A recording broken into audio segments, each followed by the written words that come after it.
I was going to actually ask you about blueberries in your beer, but apparently you're making But actually, I don't have time to answer that. It's my understanding of your relationship with that. But before, just to transition aside, I think Megan may have a story about wood chippers as well. Our owner found a wood chipper in, I think, his father's barn. This thing had been sitting in there, unused, rusting. Many things have been going wrong with it for about 15 years. And we ourselves thought, wouldn't that be great if it just happens to work? If we could try to resurrect this thing. So we did actually have, a bit of a Frankenstein type experiment in trying to actually get the thing to work. First thing, we weren't even sure about whether we could, make it, food grade safe. And so there was that practical aspect that we weren't even considering yet. But could we get it to work? And could we actually, boy, wouldn't that just make our lives a lot easier?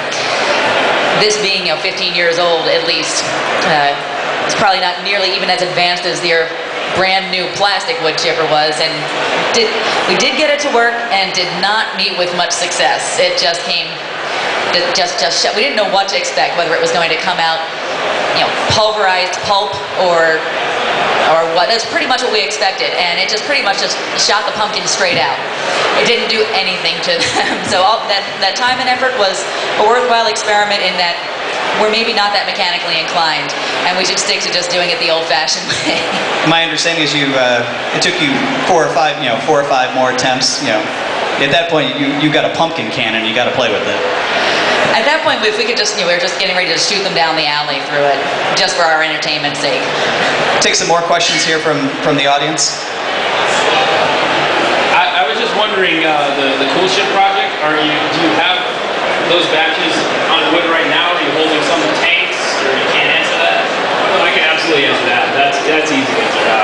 No, the wort, inoculated wort, went right into barrels the very next day on each batch. So the Cool Ship gets emptied the following morning. As far as how much time it spends there, it kind of depends on the temperature outside. We found we want to send it into the brewery somewhere around 65 to 70 Fahrenheit. So depending on the temperature outside, we shot for times of year where it's about 30 degrees Fahrenheit overnight, maybe 30 to 35. So late fall, early spring. And it comes in and goes into a mixing tank just to basically get homogenized, to use a milk term, wort. So all of the whatever wild yeast and bacteria had managed to inoculate the wort, it's all uniform, and then immediately barrels get filled. So all 6 of those batches are still in oak. I didn't mention we were happy enough with the progress this summer that we added some fresh local raspberries and fresh local cherries to a few barrels. We were fortunate enough to find a tart cherry orchard only about 30 miles from us, which is pretty rare in New England, just a really small scale place. And I heard about it last year and approached them in the middle of winter and said, I'll buy every cherry you have. And they were kind enough to let us have it. So that was a fun part of the project, although be stemming in those hours. Is it a challenge to get oak in the barrels? A little bit, yeah. We've been doing a fair amount of other oak age projects for a while now, and so we have some contacts. It's truthfully the hardest part about getting barrels is not finding them, it's getting them shipped to you, because California's got more barrels typically than they ever need, and you can usually get them for pretty cheap, because wineries typically don't want them at the stage that we want them, but I mean shipping is a fortune. So we found some local wineries down Long Island and New York State who treated us pretty well. They're using some nice French oak as well.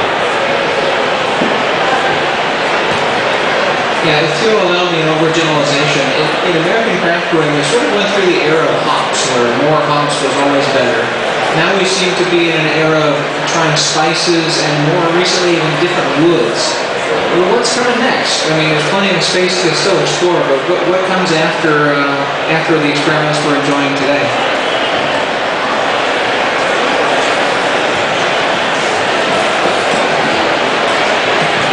I don't know if I'm the right person to answer this, but I guess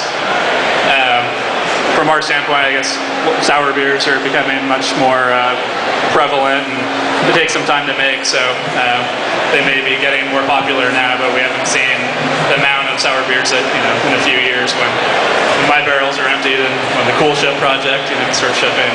Everybody else who were doing sour beers, I think those are going to be pretty the new standard for it.